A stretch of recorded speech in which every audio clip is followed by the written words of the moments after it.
My name's Maggie, and I work for a company. I'm 29 years old and just tied the knot with my husband, William. We dated for over 2 years before getting hitched. We kicked off our married life in the apartment I've had since my single days. Dad gifted it to me when I landed this job. With my brother and his wife moving back in with our folks, I figured it was time for me to spread my wings. Dad, being well off, got me a nice apartment close to our family home when I started working. Not sure if he wanted to lend a hand whenever I needed, or just keep me nearby. But either way, I ended up in a fantastic place. When my husband and I decided to tie the knot, his cramped apartment wasn't going to cut it for the both of us. Luckily, I had a spacious place that didn't cost me a dime in rent, so he moved in with me right away. The first time I visited his family's home in a snowy area was during winter. I was blown away by the amount of snow and how chilly it was. Growing up in the city, his family's home felt like a whole new world to me.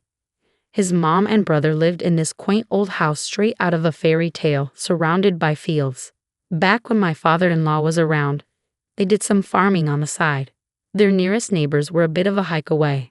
My husband had been living in a tiny apartment, too cramped for both of us. Luckily, I had a spacious place that didn't cost a cent in rent, so he moved in with me right away when we decided to tie the knot. The first time I visited his family's home in a snowy area was during winter. I was amazed by the vast amount of snow and how cold it was. Growing up in the city, his family's home felt like a whole new world to me. His mom and brother lived in this charming old house straight out of a fairy tale. Back when my father-in-law was alive, they used to do some farming on the side. Their house was surrounded by fields, with the nearest neighbors a bit of a trek away. What surprised me even more was that the bathroom was outside the house. I thought I could handle it for short visits, but the idea of living there long-term seemed daunting, especially in winter when it's snowy and freezing. Venturing out to the toilet in the middle of the night takes a lot of bravery. Plus, after a shower, I worried about catching a cold from the chilly temperatures when I visited to meet them for our wedding. I didn't stay overnight, so I didn't experience the shower ordeal, but dealing with the outdoor toilet was definitely tough. However, my mother-in-law and brother-in-law were very kind, which put me at ease. Even though we wouldn't be living together, I wanted to foster a harmonious relationship with them as we became one family, but something nagged at me. While my mother-in-law always greeted me warmly, I noticed she seemed to murmur complaints when alone with my husband. What worried me more was my brother-in-law's previous marriage, which ended in divorce after just a year, a topic my husband avoided discussing. I wanted to ask, but since my husband remained tight-lipped about it, I didn't press the issue. At our wedding, my mother-in-law wore a radiant smile, prompting my father to comment on her kindness. I smiled back, though my own mother had reservations. Despite her smiles in public, she seemed rather sour when she thought no one was watching. "Watch out, she might be two-faced," my mother cautioned. Still, I chose to believe there wouldn't be any problems unless we lived together. We started our married life in the apartment happily, free of worries. However, just 3 months into marriage, my husband began to dump all the household chores on me and make decisions without consulting me. Despite our agreement to share chores since we both worked, he started slacking off. Initially, he helped with tasks like cleaning the bathroom and occasionally cooking dinner when I came home late. But recently, he's become reluctant to do even basic cleaning, leaving me to handle everything, including dinner preparation. Sometimes when I'm cooking after a long day, he'll impatiently demand, "Hurry up, I'm hungry," which only adds to my frustration. Beyond the chores, what really bothers me is his unilateral decision-making. Perhaps there were signs I missed before marriage, or maybe I misjudged him as a decisive and dependable man. Not long after tying the knot, furniture and a sofa suddenly appeared in our home. I was taken aback and asked my husband, "What's going on?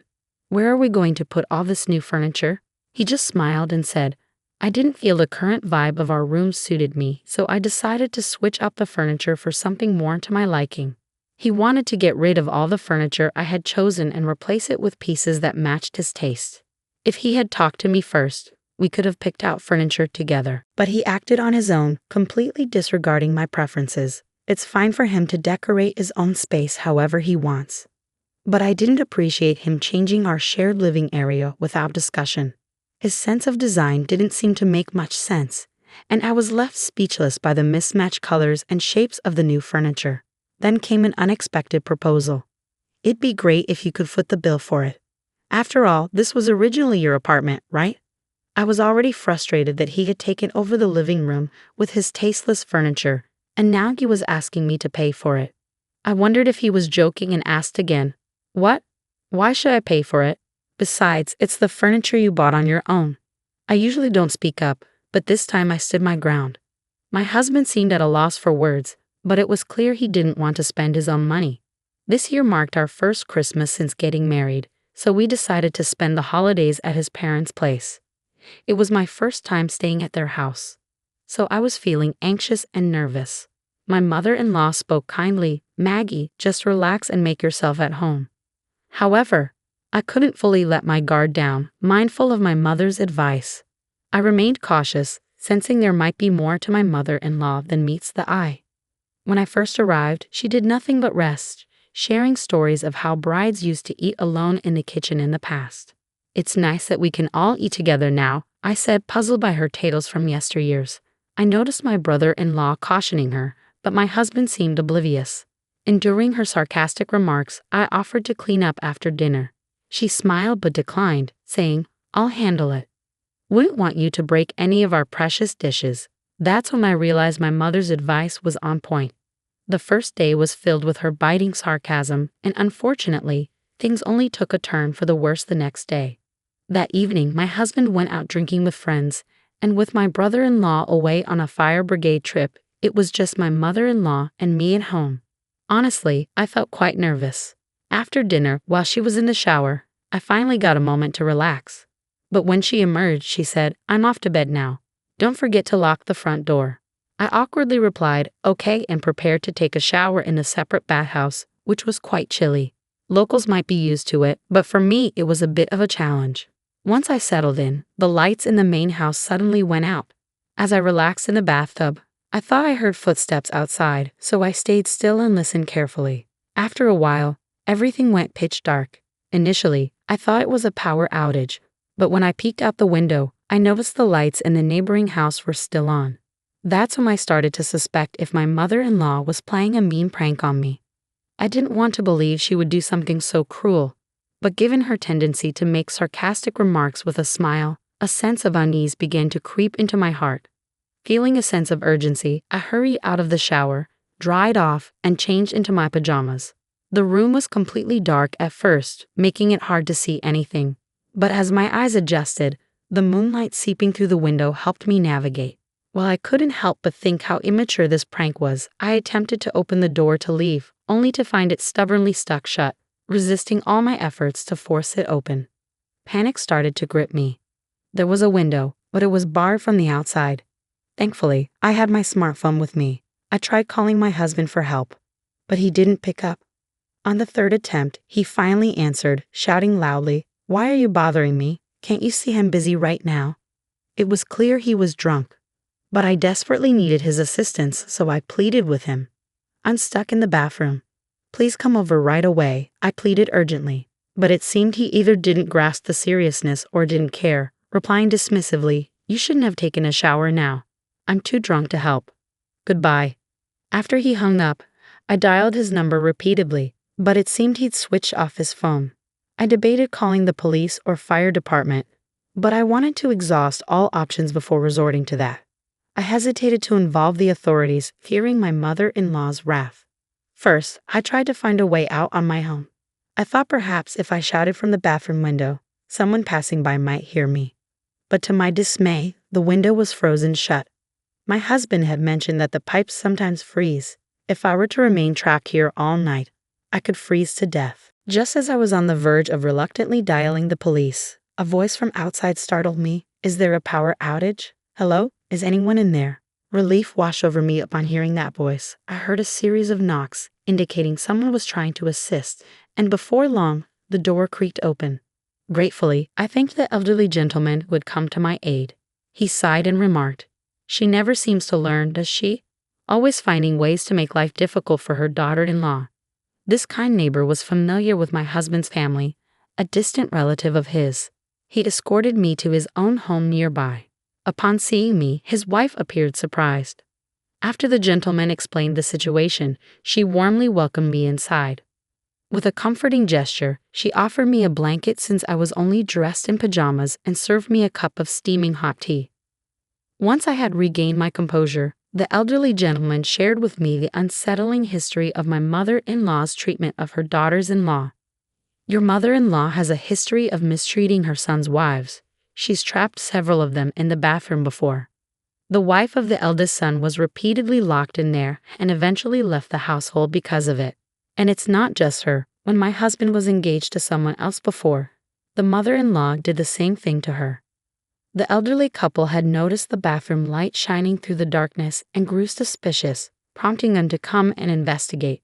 They knew about my mother-in-law's past actions and had come to the aid of others in similar situations before.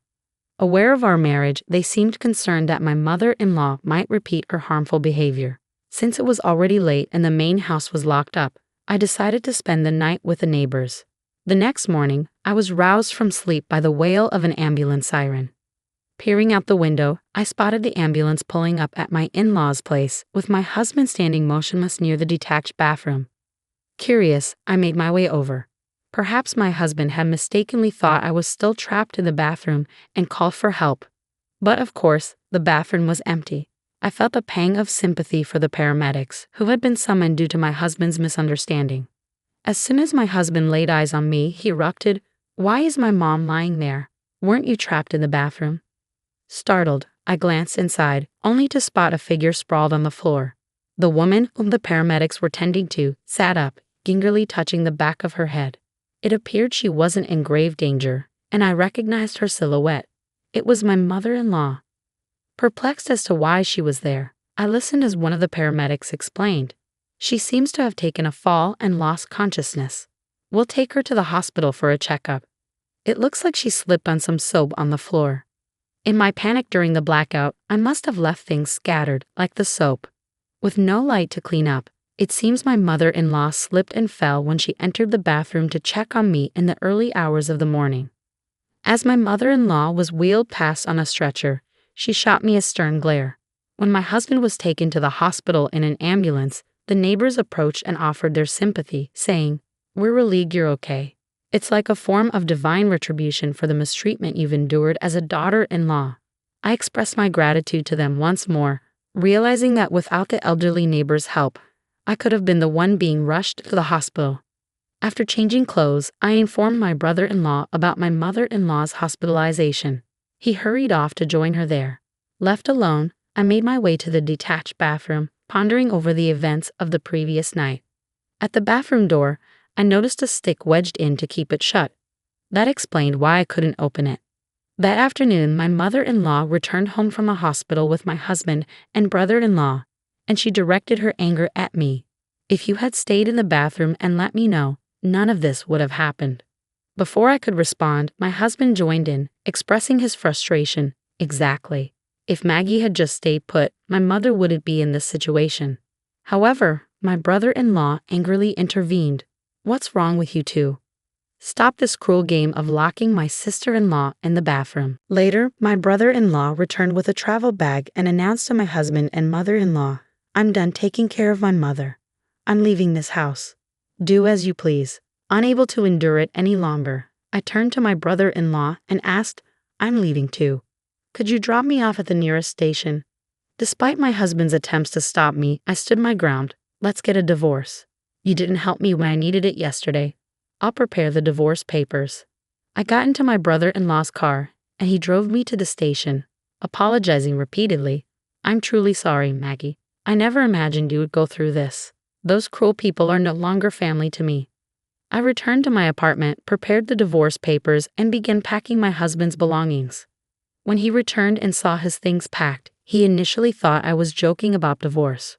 But his shock turned to anger when he saw the actual papers. "You're ending our marriage over something so trivial?